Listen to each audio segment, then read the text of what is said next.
Bonjour, je t'espère en bonne forme. Aujourd'hui, c'est une parole radicale de Jésus qui attire mon attention et je voudrais essayer de la comprendre avec toi. Dans Luc au chapitre 11 et verset 23, nous trouvons cette parole. Mais d'abord dans le contexte, Jésus vient de délivrer un muet qui était tenu captif. Il répond à ses détracteurs qui l'accusaient ainsi, c'est par Belzébul, le chef des démons, qu'il expulse les démons, en leur disant « Celui qui n'est pas avec moi est contre moi. Celui qui ne rassemble pas avec moi disperse. » Avec cette déclaration, Jésus souligne une réalité spirituelle qui dépasse nos principes humains. Voici la vérité qui est soulignée ici.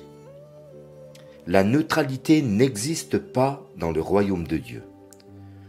Nous pouvons nous positionner pour ou contre, mais nous ne pouvons pas être neutres dans le domaine spirituel. On dit souvent quelque chose comme « tout n'est pas blanc ou noir, il y a des nuances de gris dans chaque situation ».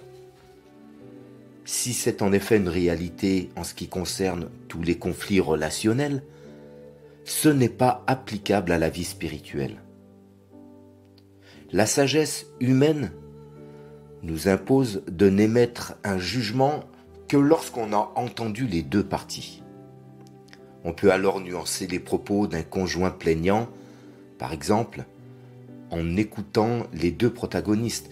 Il en est de même pour un désaccord entre ouvriers et patrons ou entre amis.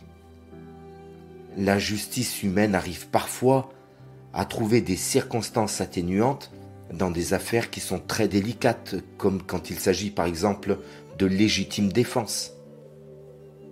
Nous trouvons alors normal que la justice s'exerce tout en nuances. Mais ce principe ne s'applique pas à la vie spirituelle.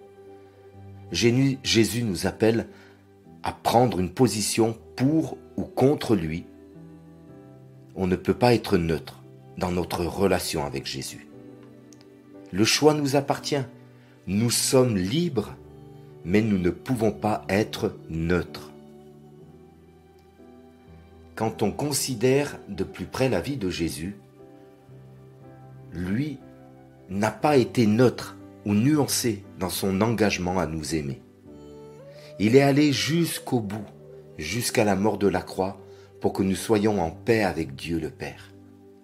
Il a tout accompli pour le pardon de nos péchés. Il a payé toute notre dette pour que nous ayons la liberté. Non seulement cela, mais Jésus est encore engagé à 100% avec nous chaque jour. Fidèle est son nom. Il a le pouvoir de nous affermir pour qu'on aille au bout de la course. Il intercède pour nous aujourd'hui encore. Jésus s'est donc engagé pour toi et il s'engage encore pour toi aujourd'hui. Toi aussi, mon ami, ne sois pas nuancé dans ta relation avec lui. Sois tout entier pour lui et avec lui. Sois béni. Si cette méditation t'a encouragé, pense à la partager autour de toi. Pour nous retrouver chaque jour, abonne-toi et active la cloche.